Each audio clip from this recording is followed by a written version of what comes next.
गुरुदेव डेरे बोला अनुभवचे आधी केले मग सांगितले. मुरघासाचा पिरियड चालू आहे आता सध्या. बरेचसे लोक मुरघास करतायत. दूध व्यवसायामध्ये काय परवडतंय, काय कमी खर्चाचं आहे, वेळोवेळी सांगूनसुद्धा पशुपालक ऐकायला तयार नाहीत. त्याचं कारण आहे, खऱ्याला खोटं दमकावू देत नाही. खोट्याची जाहिरात एकदा सांगितलं, दोनदा सांगितलं, दहादा सांगितलं. मी प्रत्येक वेळी सांगतोय, मका वैरणीला राजा नाही आहे, पोतराजा आहे. मक्याच्या वैरणीपासून आपलं नुकसान होतं आहे.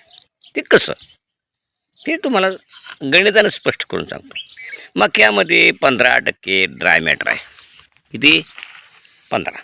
म्हणजे काय तर 100 किलो मकाची वैरण वाळविल्यावर 15 किलो पावडर तयार होते. तो त्याला ड्राय मॅटर म्हणायचं. बाकीचं 85% पाणी. कडोळामध्ये काय आहे, 28% ड्राय मॅटर आहे. म्हणजे काय तर 72% पाणी आहे आणि 28% ड्राय मॅटर आहे. बघा, म्हणजे जवळजवळ दुप्पट. मक्याला 12 पाणी द्यायची, कडोळाला 6 पाणी द्यायची. मक्याला 4 फवारणी करायच्या, कडोळाला अजिबात फवारणी करायची नाही. म्हणजे काय, ₹1, ₹1.5 किलोने वैरण पडती कडोळाची आणि मक्याची पडते ₹4 किलो. मग महागाची वैरण वापरून त्याच्यामध्ये काय तर फक्त कार्बोहायड्रेट आहे, प्रोटीन नाही, ग्लुकोज नाही, काय नाही. कडोळाचं चिपड आपण खातो, मक्याचं खातो का? नाही खात.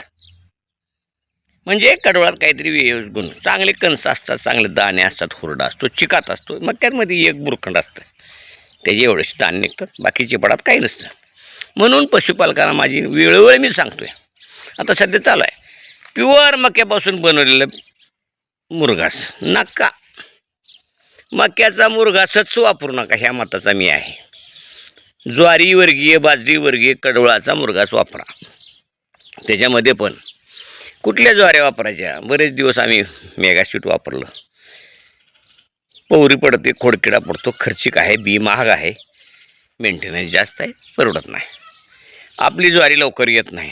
मग आम्ही काय केले, त्याच्यातून एक निवडून व्हरायटी काढली, परभणी मोती. परभणी कृषी विद्यापीठानं मोती नावाची व्हरायटी काढली. ज्वारीच्या पिकासाठी चांगला उतार आहे, कडव्याला उतार चांगला आहे, कडवा भरीव आहे. त्याची ज्वारी, हिरवी ज्वारी आम्ही 1 वर्ष करून बघितली. पहिली कापणी निघाली 22 टन, दुसरी कापणी निघाली 20 टन. पहिली कापणी निघाली 80 दिवसात, दुसरी कापणी निघाली 60 दिवसात. 60 आणि 80 140 दिवसामध्ये 40 टन वैरण निघाली आणि ती पण 28% ड्राय मॅटरचे. मग कुठलं परवडल? तर अशा पद्धतीचं परभणी मोती ज्वारी करा, बिगर खर्चाची, कमी खर्चाची. फक्त आणि फक्त जास्तीत जास्त ₹100 किलो भाव आहे. 80 रुपयाला सुद्धा मिळतं आहे. शेतकऱ्याकडे बी असल्यावर कंपनीचं 100-125 रुपये मिळतं आहे. आणि ती ज्वारी तुम्ही आत्ता पेरा सीझन आहे, मका लावू नका, पाणी देऊ नका, जादा फवारे मारू नका, खर्च करू नका. आणि एवढं खर्च करून ₹4 किलोची वैरण घेऊ नका. तुम्हाला वैरण पाहिजे असेल, परभणी मोती कडवळ मस्त सुंदर त्याचा मुरघास करा. अतिशय चांगल्या पद्धतीचा त्याचा मुरघास बनतो. चिकात असताना करा, दूध वाढतंय. आणि एक सांगतो, कडोळाच्या मुरघासानं जनावरं तयार होतील. मक्याचा मुरघास किती पोट भरत नाही. काय ते फोस आहे, त्या ड्राय मॅटर कमी आहे, ग्लुकोज नाही आहे. म्हणून परभणी मोती पेरताना 1 पोतं पेरा DAP, नंतर 1 युरिया, तिसऱ्या दिवशी 1 युरिया टाका, चांगलं पाणी द्या. काय लागत नाही तणनाशक वाटलं तरच मारा, नसेल तर मारू नका.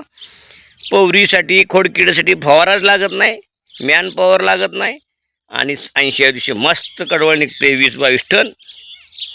आणि पुन्हा 60व्या दिवशी निघते 20 टन. काढलं निघतंय म्हणत नाही मी, भविष्य सांगत नाही दुसऱ्या आपल्या व्हिडिओसारखं एवढं होईल तेवढं नाही. काढलंय, केलंय ना, आत्तासुद्धा उभं आहे. तुम्हाला बघायचं असेल तर येऊन बघू शकता. आणि मी आत्तासुद्धा माझं प्लॅनिंग आहे 100 बॅगाचं. असं आपल्याजवळ मुरघास 100 बॅगाचं मुरघास करतोय.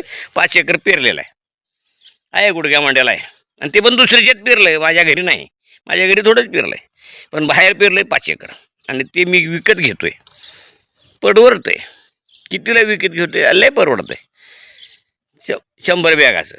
आणि त्या बॅगा ज्यावेळेस आपण कडवळ वापरतो, कडवळाचा मुरघास वापरतो, त्यावेळेस गाईचं दूध वाढते, ताई तब्येत वाढते, गाईचं फॉस्फरस वाढते, गाईचं ग्लुकोज वाढते. त्याच्यामुळं पशुपालकानं आजच निग्रह करा की आपण इथून मक्याची वैरण करणार नाही, कडवळाची वैरण करू, बाजरीची वैरण करू. पावसाळ्यामध्ये बाजरी आणि दसऱ्यापासून आतापर्यंत ज्वारी, कडवळ आणि ते पण एकच परभणी मोती. भेटूया पुढच्या भागामध्ये.